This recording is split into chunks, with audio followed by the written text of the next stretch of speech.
एक समय की बात है। गोविंदपुर गांव में राम प्रसाद नाम के एक जमींदार रहते थे। जमींदार की 6 बेटियां थीं और उन पर कोर्ट कचहरी के बहुत से मामले चल रहे थे।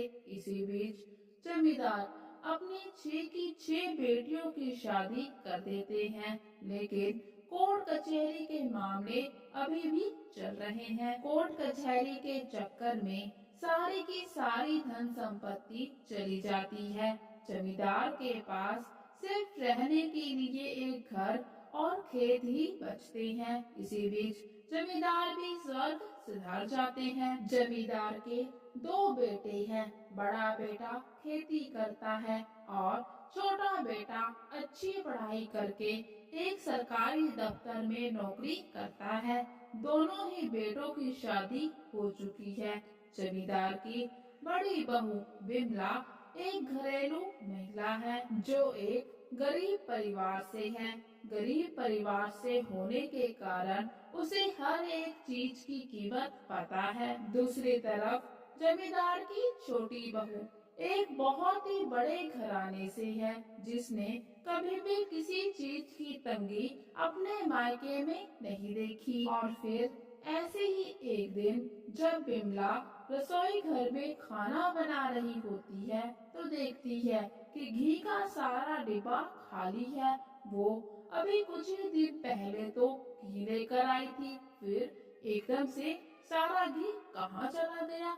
इतना सोच ही रही होती है कि वो अपनी देवरानी माला को आवाज देती है। बिमला की आवाज सुनकर माला दौड़ी दौड़ी रसोई घर में आ जाती है और पूछने लगती है, हाँ दीदी, क्या हुआ?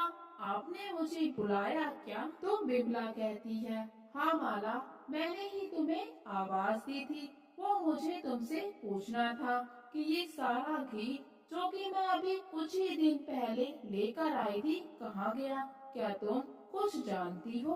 तो माला कहती है, हाँ दीदी, वो घी तो मैंने कल सब्जी में डाल दिया। वो कल भैया ने कहा था कि उन्हें मांस खाना है और बहुत ही अच्छे से बनाना, इसलिए मैंने सारा का सारा घी उसमें डाल दिया। ये सुनकर बिमला बहुत ही गुस्सा हो जाती है और कहने लगती है, ये क्या माला, तुमने सारा घी एक ही बार में डाल दिया। जानती भी हो वो घी मैं कितनी मेहनत से पैसे जमा कर कर लेके आई थी, और इतना सारा घी तुमने एक ही बार में एक ही सब्जी में डाल दिया। बिमला की बातें माला को बिल्कुल भी अच्छी नहीं लगती। वो कहने लगती है, क्या दीदी, अब आप मुझे खाने पीने की चीजों में भी ताना देंगी? एक एक घी ही तो है, फिर से आ जाएगा। तो बिमला कहती है, क्या कहा? फिर से आ जाएगा? जानती भी हो हम किस तंगी से गुजर रहे हैं। एक एक पैसे का हिसाब रखना पड़ता है। तो माला माला भी चुप नहीं रहती। वो कहने लगती है, क्या एक एक पैसे का हिसाब रखना पड़ता है?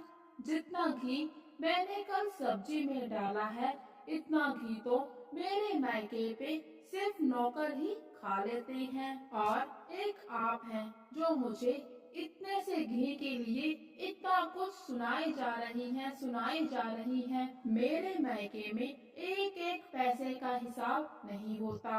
वहाँ पर खाने पीने की चीजों में कोई भी बंदिश नहीं होती। ये सब बातें सुनकर बिमला कहती है, तुम्हारे पिताजी के घर पे क्या है क्या नहीं है, ये सब तुम मुझे क्यों सुना रही हो? तो माला भी इतराते हुए कहने लगती है, मैं तो सुनाऊंगी। अगर आप मुझे छोटी छोटी चीजों के पीछे यूं इस तरह से ताना देंगी तो मैं तो सुनाऊंगी। मैं तो अपने मायके की बढ़ियाई जरूर करूंगी। तो फिर आगे बिमला भी चुप नहीं रहती। वो भी कह देती है, अच्छा, अगर तुम इतने बड़े और अमीर घराने से हो तो तुमने हम जैसे गरीबों के घर में शादी क्यों की? तो माला कहती है, अरे तुम्हारे देवर इतना पढ़े लिखे थे, इसलिए मेरे पिताजी ने उनके साथ मेरी शादी कर दी। वरना मैं तो ऐसे छोटे और गरीब घर में शादी कभी भी नहीं करती। आप छोटे घर के हो और आपका घर भी छोटा, आपका दिल भी छोटा। माला के मुंह से ये सब बातें सुनकर विमला को बहुत ही ज्यादा गुस्सा आ जाता है। गुस्से में वो अपना आबा खो देती है और घी का डब्बा जोर से माला की तरफ मारती है। तो फिर माला जोर जोर से रोने लगती है कि मुझे दीदी ने मारा, थोड़े से घी के पीछे मुझे ताने दिए और साथ में ही मुझ पर हाथ भी उठाया और मैं अब इस घर में नहीं रहूंगी। माला की आवाज सुनकर उसकी सासू माँ भी वहाँ पर आ जाती है। सासू माँ भी माला को बहुत समझाती है कि ऐसे रोना नहीं चाहिए, लेकिन माला उनकी भी नहीं सुनती और कहने लगती है, आने दो उसके पति को, वो यहाँ पर अब नहीं रहेगी, वो अपने पति के साथ अलग जाकर रहेगी। और फिर सासू माँ बड़ी बहू बिमला के पास आती है और पूछती है कि क्या बात हुई, बिमला ऐसे क्यों रो रही है और बात बात पर घर छोड़कर जाने के लिए भी कह रही है। तुम दोनों के बीच में क्या बात हुई? तो फिर बिमला अपनी सासू माँ को सारी बात बताती है। ये सब जानकर सासू माँ भी बहुत परेशान हो जाती है। शाम को जब बड़ा बेटा घर आता है तो उसको भी सारी बात का पता चलता है। इस पर वो अपनी माँ से कहता है, माँ अगर छोटा भी अपनी पत्नी की बात सुनकर सच में अलग से रहने के लिए चला गया तो हमारा क्या होगा? इस समय हमारे ऊपर बहुत ही कर्ज है। खेती करके खाने को तो हो जाता है, लेकिन कर्जदारों का कर्ज हम कैसे चुकाएंगे? फिर वो अपनी पत्नी बिमला पर भी बहुत गुस्सा होता है और कहता है, जाओ और माला से माफी मांगो। फिर बिमला माला के पास जाती है और कहने लगती है, बिमला तुम तो मेरी छोटी बहन के जैसे हो।